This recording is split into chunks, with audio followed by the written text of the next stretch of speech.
What if the man who had every reason to curse God was the very man God pointed to and said, "There is no one on earth like him"? What if losing everything, your children, your health, your reputation, the last shred of dignity you have left, was not punishment, but an invitation into something you could never have understood any other way? This is the story of Job. Not the Job of Sunday school flannel graphs, the patient old man who never complains. The real Job. A man who screamed at heaven. A man who cursed the day he was born. A man who sat in ashes and scraped his own rotting skin with broken pottery and still, somehow, at the bottom of everything, whispered 5 words that would echo across 3,000 years. I am still here. If you have ever lain awake at 3 in the morning asking God why he's gone silent while your life falls apart, this story is for you. If you've ever wondered whether faith is worth anything when it costs you everything, stay with me. And if stories like this move you, stories that don't sand down the pain to make it comfortable, subscribe now, because we're about to walk into the ash heap with a man who refused to let go of God, even when God seemed to have let go of him. In the land of Uz, east of everything familiar, there lived a man whose wealth was measured the old way, not in gold stacked in vaults, but in the bleating of 7,000 sheep at dawn, the low groan of 3,000 camels kneeling for the night, the sound of servants calling to each other across fields that stretched farther than a man could walk in a day. Job was rich, but that isn't why the story begins with him. The story begins with him because of what he did before anyone was watching.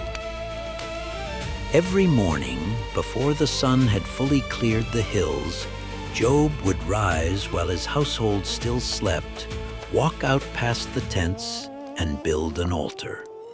Not for himself, for his children.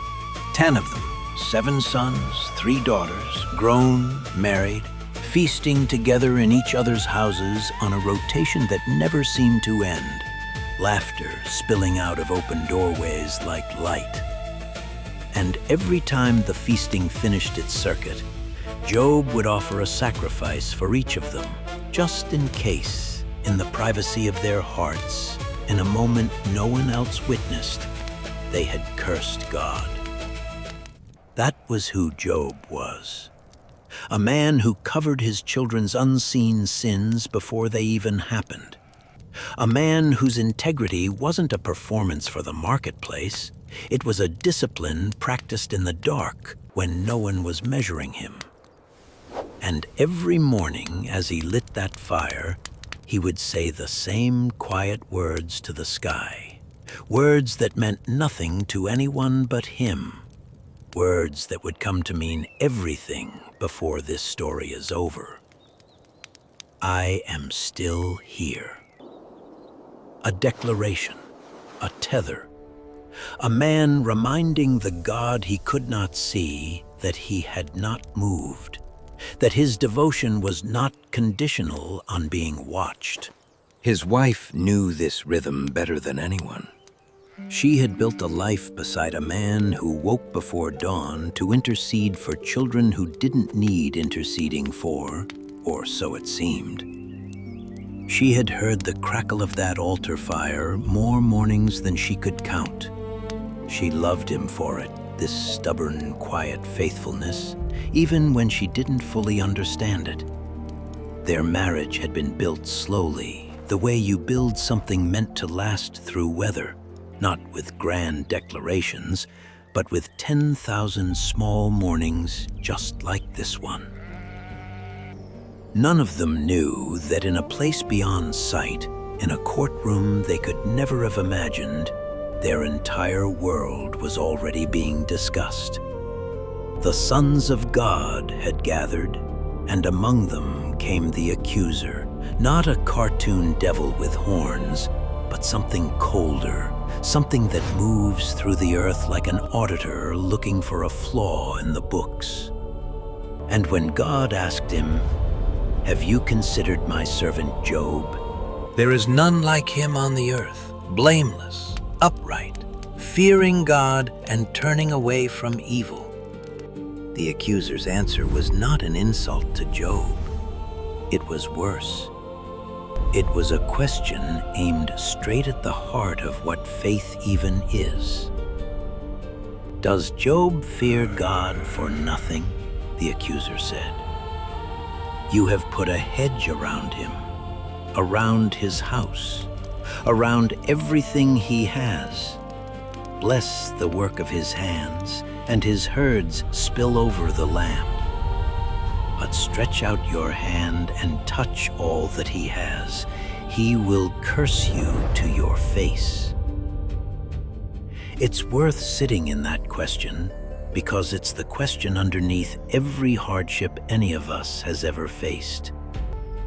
Do we love God because of what he gives us, or do we love him even when his hands are empty? Is our faith a transaction, or is it real? The accuser wasn't just testing Job.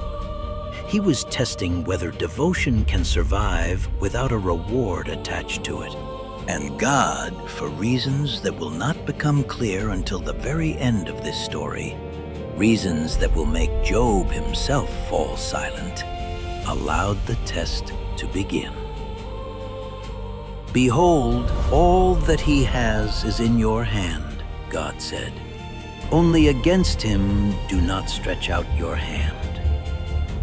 And so, on a day like any other, while Job's sons and daughters were gathered at the eldest brother's table, eating and laughing the way they always did, 4 messengers arrived in rapid, brutal succession, each one running in before the last had finished speaking, each one bringing news designed to leave no room for hope.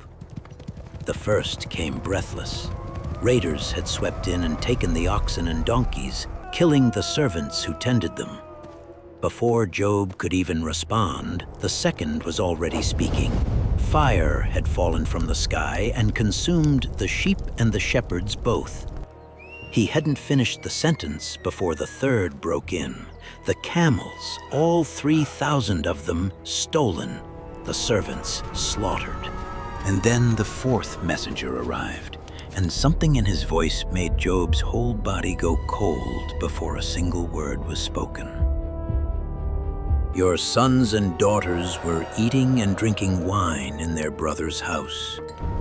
And a great wind came from across the wilderness and struck the 4 corners of the house, and it fell on the young people, and they are dead." Try to imagine the silence after that sentence. Not the silence of peace, the silence of a man's mind refusing for one suspended second to let the words become real. Job had spent years lighting fires at dawn to cover the smallest unseen sins of these children. He had loved them with a vigilance that bordered on obsession. And now, in the space of minutes, the oxen, the sheep, the camels, the servants, and all 10 of his children were gone. Not scattered, not injured, gone. Job stood. He tore his robe, the physical, ancient gesture of grief too large for words, and he shaved his head, and then he did something that no one in that courtyard expected, something that would be quoted for the rest of human history.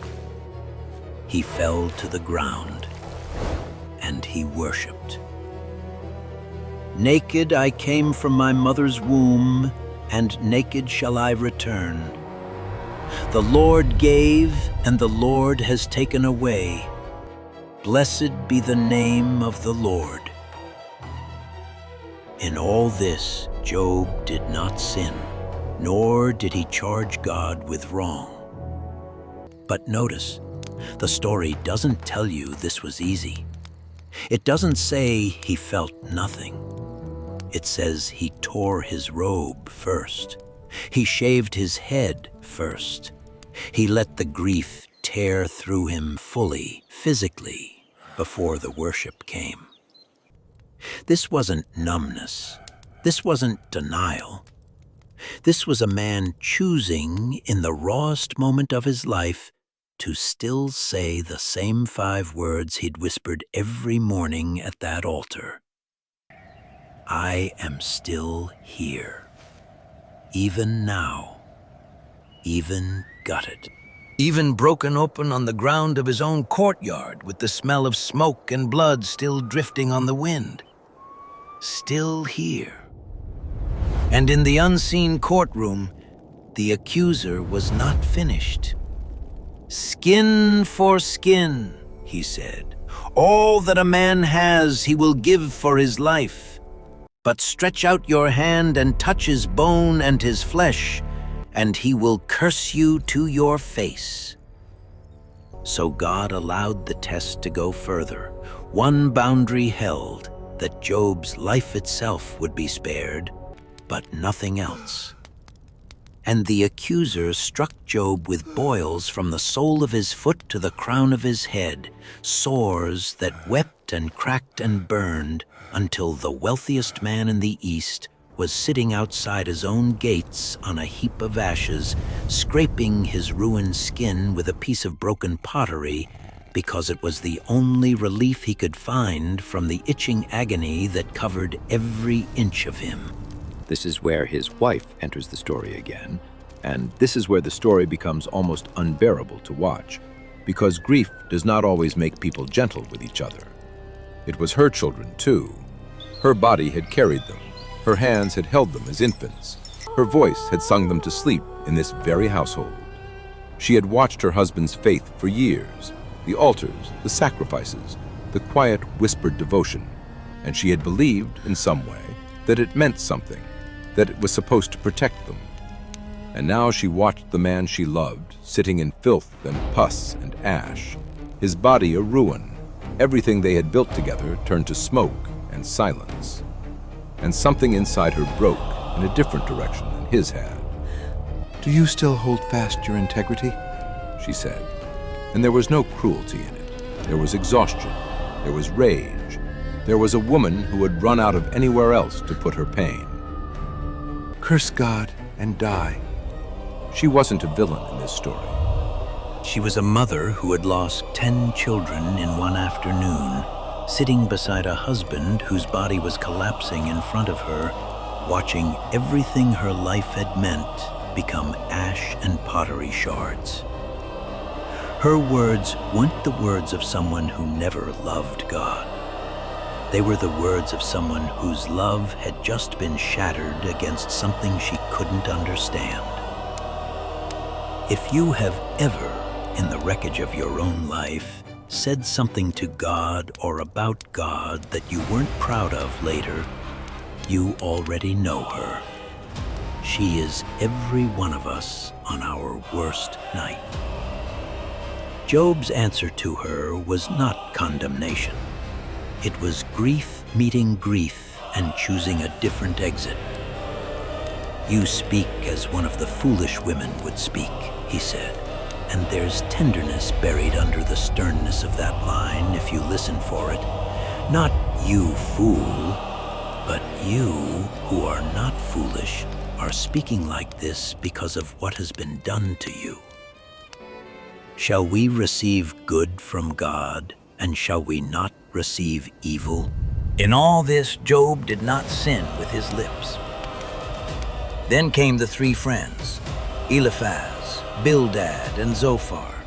And this part of the story deserves more compassion than it usually gets. Because at first, they did the single most powerful thing anyone can do for a suffering person. They heard what had happened. They traveled from their own homes.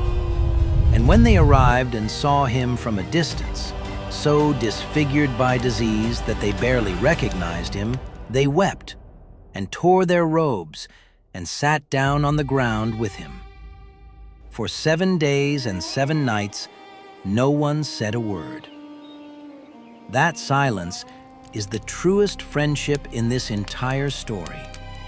Not a single verse of advice, not a single theological explanation. Just 3 men sitting in the ash beside a devastated friend, present, saying nothing, because they understood, at least in that moment, that some pain is too large for words and doesn't need to be fixed. It needs to be witnessed.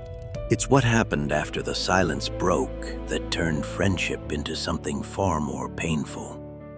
Job spoke first, and what came out of him was not the calm acceptance of the earlier chapters. It was a scream that had been building under the silence for 7 days.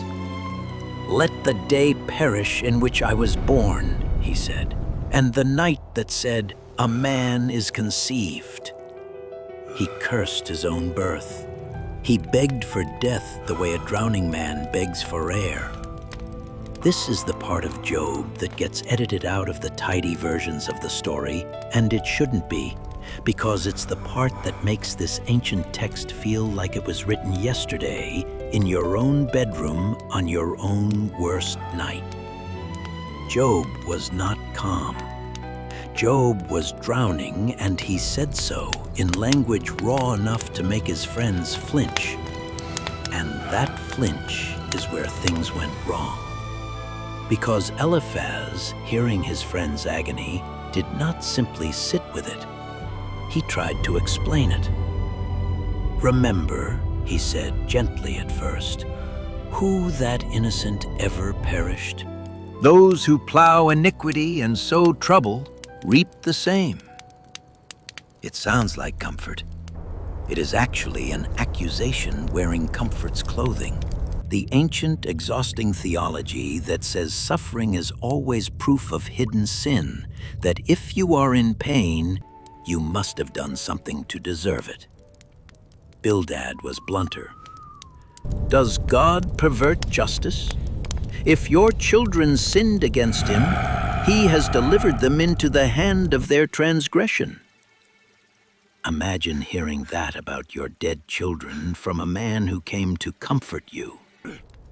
Zophar was harsher still, telling Job that God was in fact giving him less than his sins deserved. Round after round, across chapters, the friends circled the same theology. Suffering means guilt. Restoration means repentance. And if Job would just confess whatever hidden wrong he was hiding, the pain would stop. And round after round, Job refused to lie about his own integrity just to make their theology work. This was the second agony layered on top of the first. Not only had he lost his children, his wealth, his health, now the men who had traveled to comfort him were telling him in increasingly cruel language that he deserved it. "I have heard many such things," Job said, exhausted.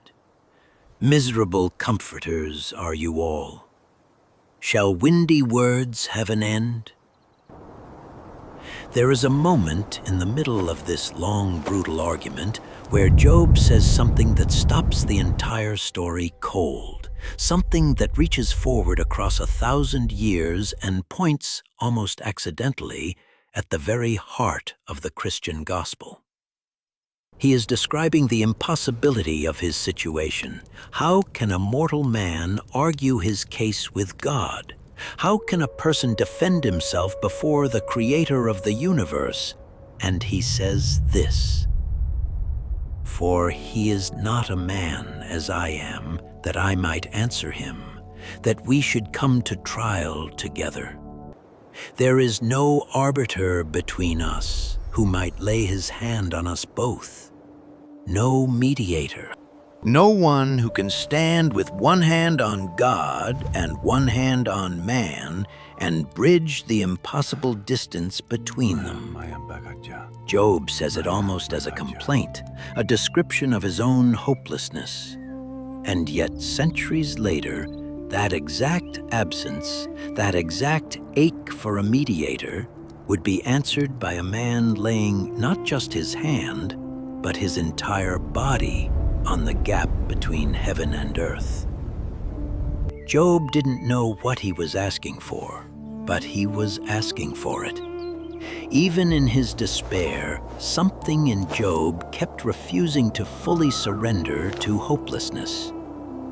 In one of the most stunning declarations in ancient literature, in the middle of his suffering, with his friends accusing him and his body still ravaged by disease, he said, "For I know that my Redeemer lives, and at the last he will stand upon the earth. And after my skin has been thus destroyed, yet in my flesh I shall see God." He didn't know how, he didn't know when, but something in him, underneath the rage and the grief and the confusion, still reached for that word, Redeemer, the way a drowning man reaches for anything solid. This is the internal war that carries the entire middle of the story, not the friends versus Job, but Job versus himself. One moment cursing the day of his birth, the next moment declaring his Redeemer lives. One moment demanding God answer for the injustice of it all, the next moment saying, "Though he slay me, I will hope in him." He was not a man of tidy, consistent faith.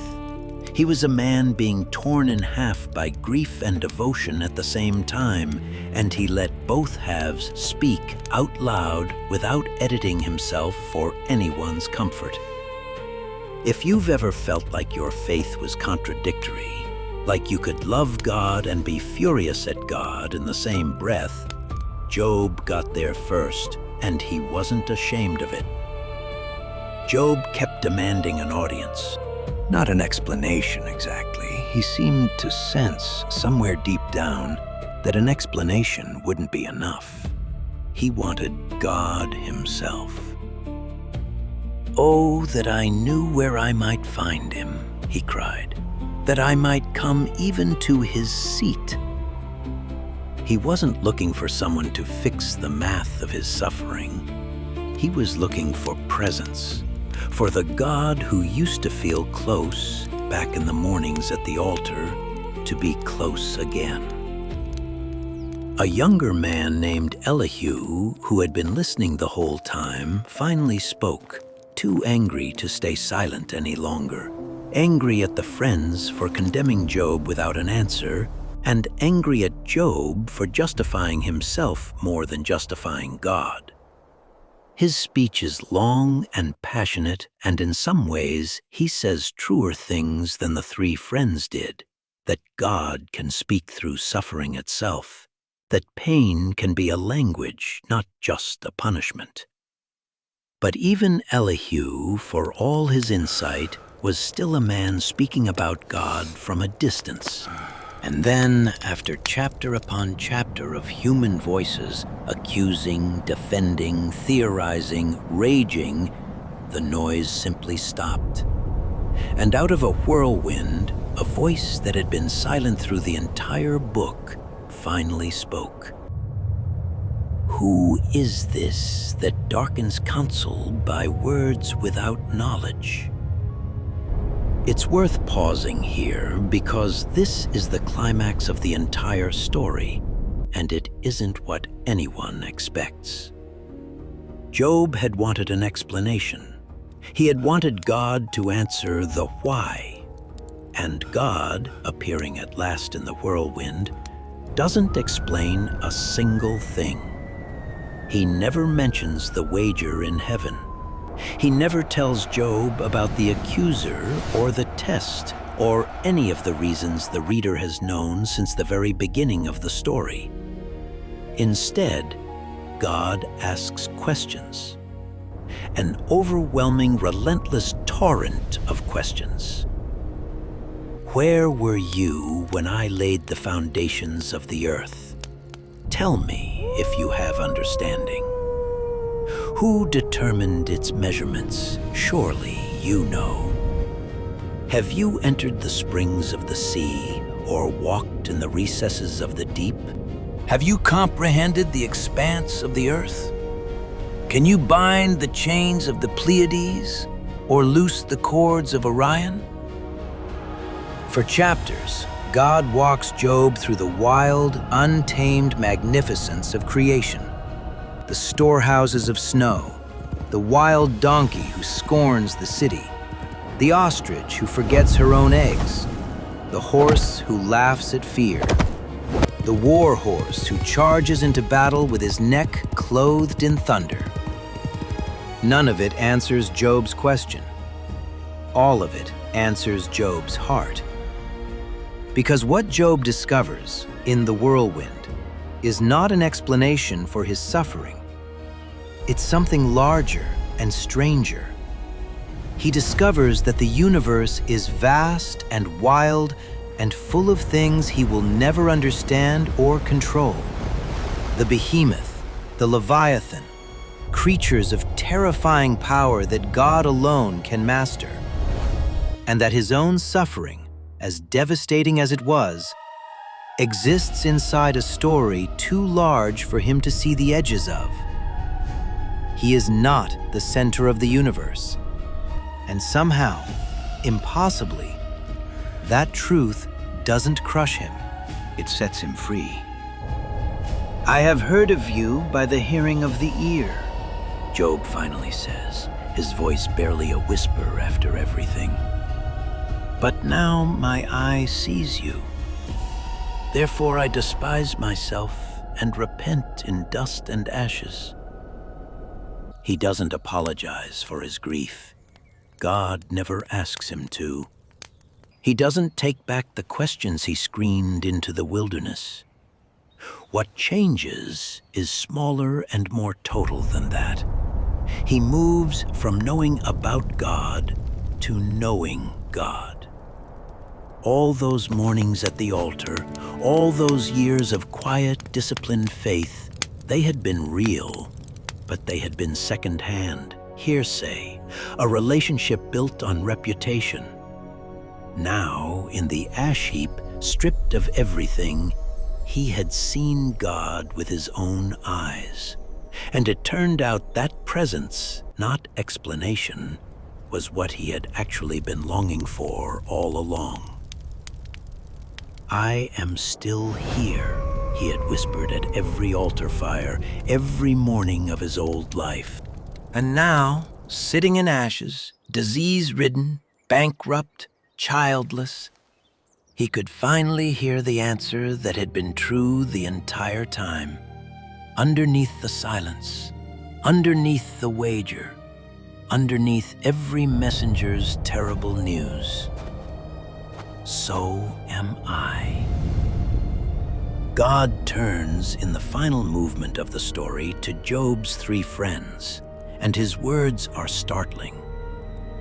My anger burns against you, he says to Eliphaz, for you have not spoken of me what is right, as my servant Job has. All their careful theology, their confident explanations, their certainty that suffering always means sin, God rejects it. And then he tells them to go to Job, the man they had accused, and ask him to pray for them, because only through Job's intercession will their own wrongdoing be forgiven. Think about what that means. The man in ashes becomes the mediator for the men who condemned him. The one who was broken becomes the one through whom others are restored. It is impossible not to hear, echoing forward through the centuries, the shape of something, someone still to come. And then, the story tells us, the Lord restored the fortunes of Job. Not instantly, not magically erasing what had happened, but through the slow work of time and relationship. His brothers and sisters and old friends came back to him, ate bread with him in his house, comforted him, and each one brought a gift. His herds doubled beyond what he had before, and this is the detail that undoes people every time they really sit with it. He had 7 more sons and 3 more daughters. Not replacements. No child replaces another child, but new life, new love, arriving into a heart that had been shattered and somehow remained open enough to receive it. The text goes out of its way to name his daughters, Jemima, Keziah, and Keren Happuch. Says they were the most beautiful women in all the land, and that Job gave them an inheritance alongside their brothers, unheard of in that world. The man who once lit secret fires at dawn out of fear for his children's hidden sins, now lived openly, generously, having learned something about grace that fear could never have taught him. He lived 140 more years and saw his children and his children's children, 4 generations, and died old and full of days. So where does this ancient story point us now, 3,000 years later, sitting with our own losses, our own silent heavens, our own ash heaps we never asked to sit in? It points first to the honest permission to grieve without performing. Job did not model quiet acceptance. He tore his robe. He cursed the day of his birth. He argued with God for chapters on end. And God never once condemned him for it. In fact, God says Job spoke rightly, while the men who defended God with tidy answers were the ones rebuked. Your rage is not disqualifying. Your questions are not unfaithfulness. There is room in this story and room with this God for the full, ugly, honest weight of real grief. It points, second, to the danger of easy answers when someone else is suffering. Eliphaz, Bildad, and Zophar did their best work in the 7 days they said nothing. The moment they started explaining Job's pain to him, they became a second wound layered over the first. If someone you love is in an ash heap right now, the most faithful thing you may ever do for them is simply to sit down in the dirt beside them and not say a word. And it points finally, and most powerfully, forward to the mediator Job cried out for and never lived to see. There is no arbiter between us, he said, who might lay his hand on us both. Centuries later, a man walked out of Nazareth who was fully God and fully human, who could lay one hand on heaven and one hand on earth, who took onto his own body every accusation, every unanswered why, every silence of God that any sufferer has ever endured. On a cross, he would ask the very question Job never quite dared to voice directly. My God, why have you forsaken me? And he would ask it not from a distance, but from inside the suffering itself. Job wanted God to enter the courtroom. In Jesus, God entered the ash heap. And here is the strange mercy underneath all of it. Job was never told why. Neither, most of the time, are we.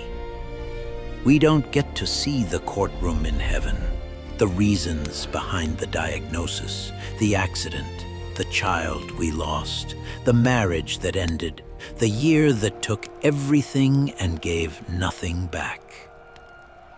But Job's story doesn't end with an explanation. It ends with an encounter. It ends with a man who stopped needing to understand the storm because he had finally met the one standing inside it.